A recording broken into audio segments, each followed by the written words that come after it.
Então vamos lá, pessoal. A gente vai começar falando sobre capacitores. Como que eles funcionam, qual é a sua função, como que eu vou encontrar ele no esquema elétrico, quais são as descrições que tem sobre ele no esquema elétrico, para que a gente possa ter um melhor entendimento na hora de efetuar os reparos em placa-mãe. Beleza?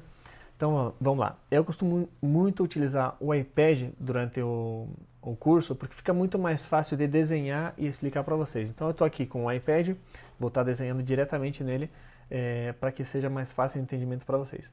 Essa página aqui é a página do touch, referente ao touch no esquema elétrico do iPhone 6, ok?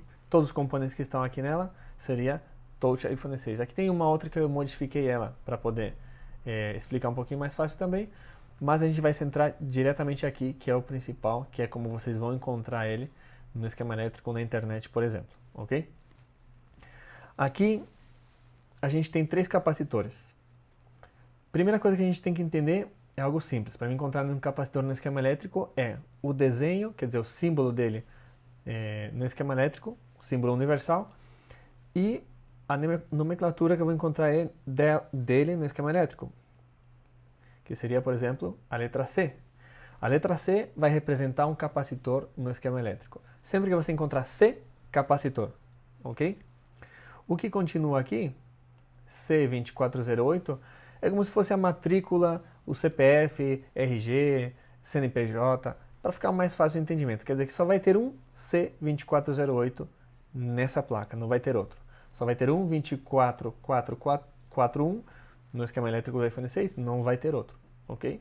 Isso daí é igual que o CPF, que segundo o número, que inicia o número e termina tudo mais, o início 082, por exemplo, é Paraná, etc, etc. Aqui também vai ter uma questão que vai representar para ficar um pouquinho mais fácil o entendimento para você. E é isso que a Apple é muito boa na hora de escrever um esquema elétrico.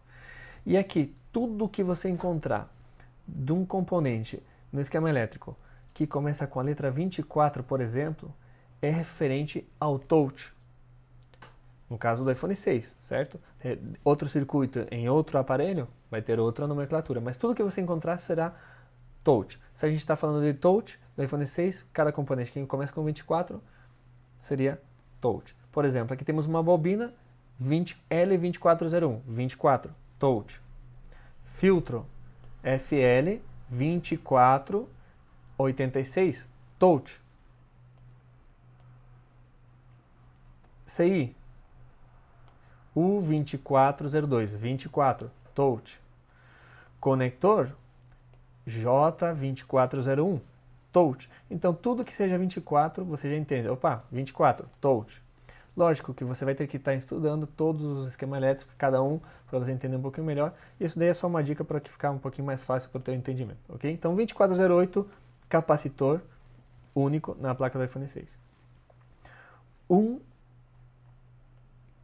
UF. O que é um UF? Esse é o valor de capacitância que esse capacitor consegue trabalhar. A U seria micro, ok? F, farad. Então, esse capacitor ele é capaz de trabalhar a 1 microfarad. 16V, 16 volts. Esse capacitor ele é capaz de armazenar até 16 volts nessa malha. É lógico, ele não vai armazenar 16 volts em si. O que ele vai armazenar nesse capacitor é a quantidade de tensão que estiver passando por essa linha. Quer dizer que nessa malha aqui, o que está passando ali é o que ele vai armazenar, nunca acima do que ele é capaz de armazenar, ok? Quer dizer que se ele consegue armazenar 16 e aqui, por exemplo, estiver passando, opa, aí, se aqui, por exemplo, estiver passando 4 volts, o que ele vai armazenar é 4 volts, não há mais. Agora, se por algum motivo estiver passando 20 volts, ele não vai conseguir armazenar 20. Ele vai conseguir armazenar máximo 16 volts, ok? Beleza. Agora, X6S. Isso daí é a temperatura que esse capacitor consegue suportar, ok? Essa temperatura, qual que é o valor, Santos? O que é X6S? Qual que é essa temperatura?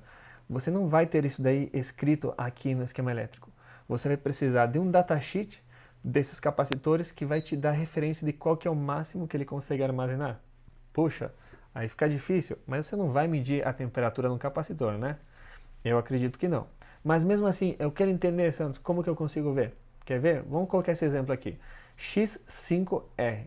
Se a gente pegar o datasheet dos capacitores, aqui eu tenho um para mostrar para vocês. Aqui você tem o datasheet. X5R, ok? Capacitor dielétrico. Aqui você tem informação. Está em inglês, mas a gente consegue entender. Quer dizer que ele consegue armazenar, não, ele consegue suportar menos 55 e máximo 85. Quer dizer, menos 55 graus e máximo 85 graus. Então, aí está o que você queria saber, ok? Vamos continuar lá na descrição dos capacitores. Beleza.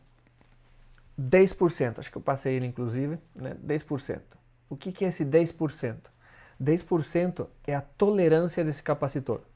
Ele consegue armazenar 16 volts, mas ele tem uma tolerância de 10% de acima e 10% para baixo. Quer dizer 10% de 16 volts para baixo seria, se você pegar a calculadora, vai ser muito simples.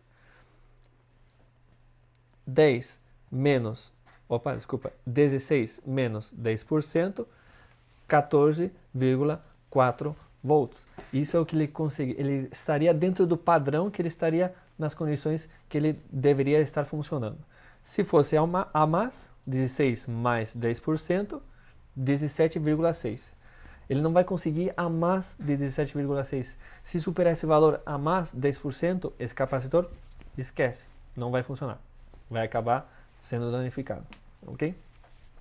Que mais? 0402. O que é esse 0402?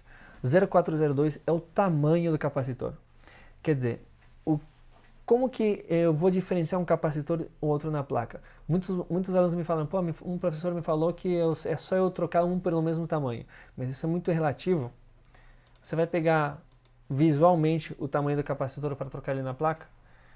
Você vai pegar uma régua, algum modo para medir esse capacitor e colocar na placa? Não seria mais fácil a gente pegar um multímetro e medir os valores próprios desse capacitor? Não faz sentido a gente estar trocando exatamente pelo tamanho. Mas, mesmo assim, se você quiser saber o tamanho dele, 0402, você vai naquele datasheet que a gente estava falando antes. Vamos pesquisar aqui no datasheet?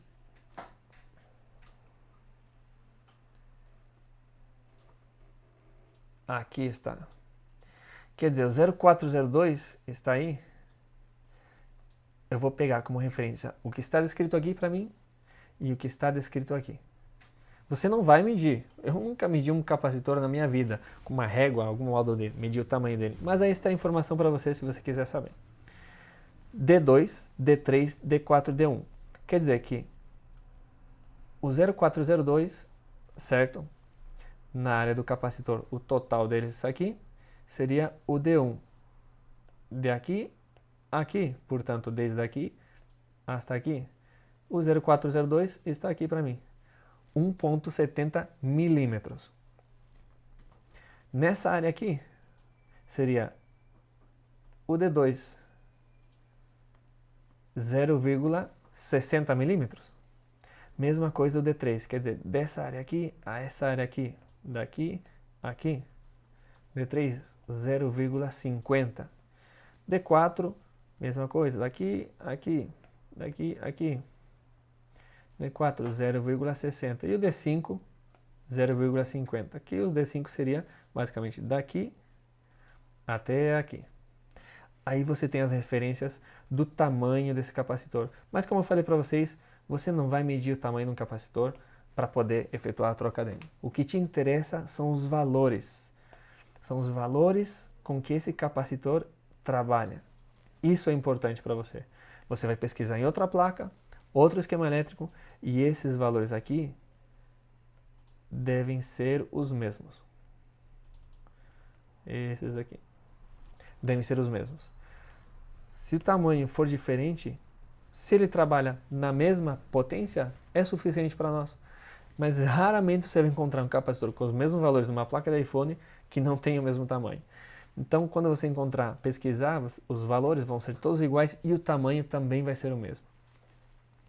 CERM. isso indica que ele é um capacitor cerâmico, ok? É um material dielétrico pelo qual esse capacitor é feito, é construído, ok? Beleza. Símbolo do capacitor. Esse daqui é o símbolo do capacitor. Você vai encontrar muitos desses símbolos na placa do iPhone. Muitos desses símbolos no esquema elétrico da placa do iPhone. Esse é o símbolo do capacitor. E o importante aqui é que você veja que esse capacitor, esse símbolo, esse desenho, ele vem desde aqui, desce até aqui e finaliza aqui. Quer dizer que ele não tem uma continuidade. Ele não vem daqui até o final. No meio dele tem uma separação que impede o contato desse lado aqui a esse outro lado aqui. Isso significa que o capacitor ele não tem continuidade de um lado ao outro lado do capacitor.